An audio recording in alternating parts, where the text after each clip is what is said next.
지방흡입을 한 후에 관리는 모두 받아야 할까요? 관리에는 어떤 종류가 있나요? 어떤 상태에서 어떤 관리를 받아야 도움이 될까요?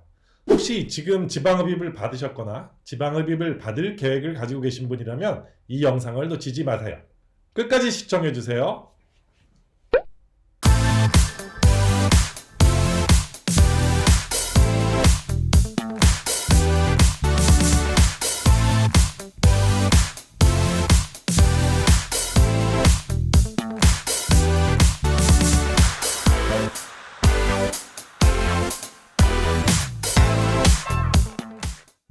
안녕하십니까, 지방대학 총장 닥터안입니다. 지방흡입을 받으신 다음에 후관리를 받아야 한다, 받을 필요가 없다, 병원마다 의견도 다르고 안내하는 내용도 많이 다릅니다. 그만큼 학술적으로 정립되어 있지 않고 후관리 방법이 보편적으로 알려져 있지 않다라는 거죠. 후관리에 대한 경험과 그 바탕에 대한 노하우가 풍부해야지만 할 수 있는 이야기가 후관리에 대한 이야기인 것 같습니다. 병원에서 또는 피부관리샵에서 할 수 있는 관리, 집에서 혼자 할 수 있는 관리에 대해 이야기해 드릴게요. 사실 너무 다양한 내용들이 있기 때문에 일반 보편적인 이야기만 드릴 수 있다는 말씀 먼저 드리고요.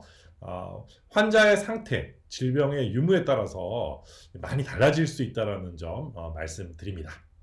아마 지방흡입 클리닉을 하고 계신 원장님들도 오늘 이 영상 어느 정도 도움이 되실 것 같습니다. 자, 지방흡입을 받으면 어떤 상태일까요? 우리 피부 아래에 있던 지방 조직이 뽑혀나가죠.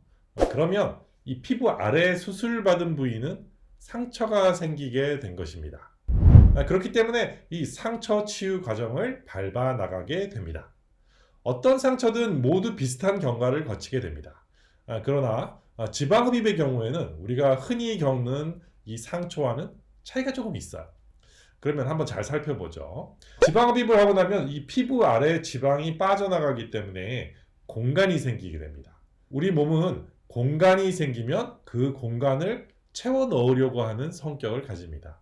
그 공간에 물이 차게 됩니다. 또한 상처로 인해 발생되는 여러 노폐물들이 생기게 됩니다. 하지만 지방흡입을 하게 되면 이 손상된 림프관들, 림프절들이 있죠. 그래서 이 노폐물들을 빠르게 제거해주지 못합니다. 자, 이런 이유 때문에 압박복을 입어야 하고요. 빈 공간이 생기지 않게 하기 위해서 말이죠. 그리고 노폐물들을 빨리빨리 수술 부위로부터 이렇게 제거를 해줘야 이 붓기도 빨리빨리 빠지고 결과도 좋을 수 있어요. 첫 3일 정도는 지혈이 잘 되어야 합니다. 혈관 손상들이 있었기 때문에 지혈을 잘 해줘야 돼요. 그런데 간혹 붓기를 빨리 빼기 위해 오래 걷는 게 좋다고 가르쳐주는 영상들이 있던데 첫 3일에는 많이 걸으시면 안 되고 안정을 취하는 것이 좋습니다. 그래야 혹시 있을지 모를 이 출혈을 방지할 수 있습니다. 가끔 첫 하루 이틀은 없던 멍이 갑자기 이렇게 퍼렇게 올라오는 분들이 계신데 보통 붓기를 빼기 위해서 한두 시간을 걸었다고 하는 분들 중에 그런 분들이 계세요. 3일 이후부터는 이제 붓기와의 싸움입니다. 많이 불수록 불편하죠. 먼저 식습관의 변화가 필요합니다. 절대 짜게 드시면 안 됩니다. 일반적인 것들은 괜찮습니다.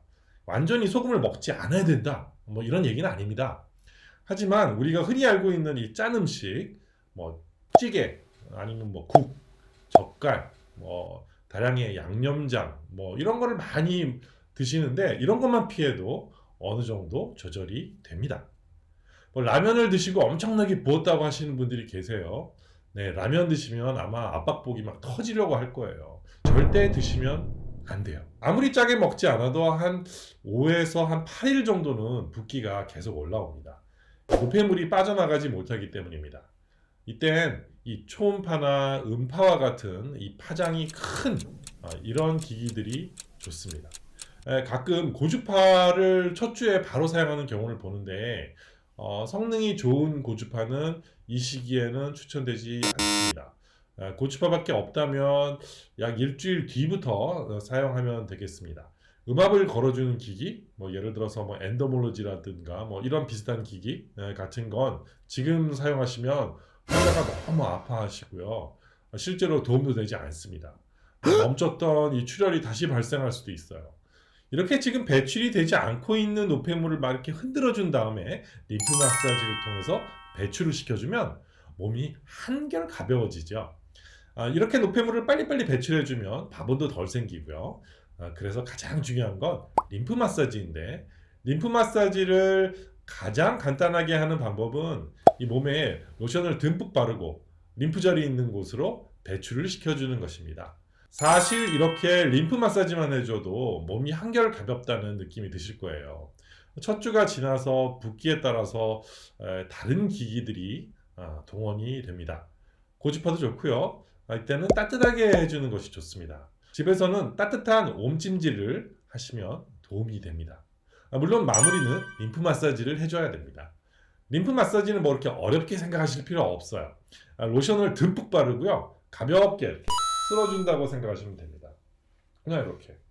별거 아닌 것 같지만 이렇게 해주는 것이 붓기를 정말 많이 줄여줍니다. 다음에 기회가 되면 림프 마사지에 대해서 다시 한번 다루기로 하고요. 많이 부었을 때 붓기를 줄여주기 위해서 사용되는 약물들이 있고요. 또 상처 치유가 잘 되게 하기 위해서 영양분을 골고루 섭취해 주는 것도 매우 중요합니다. 비타민과 미네랄을 이렇게 잘 챙겨 드시고요. 단백질도 잘 섭취해 주시는 것이 좋습니다. 그런데 말이죠. 수술을 하고 나면 아이스크림과 같은 이 고당도가 마구마구 땡긴다, 이렇게 말씀하시는 분들이 계세요. 절대 많이 드시면 안 됩니다. 절대 안 돼요. 3주가 지나면 상처 치유가 많이 되고 붓기도 많이 빠집니다. 이제는 오히려 좀 딱딱해져요. 바이오본드가 많이 생기는 시기입니다. 이때는 음압 기능이 들어간 기기들을 사용해 주셔도 됩니다. 더 이상 이 장액종과 같은 부작용이 잘 생기지 않거든요. 그래서 음압을 세게 하는 관리는 2주가 지나서 조금씩 살살 하는 것이 좋습니다.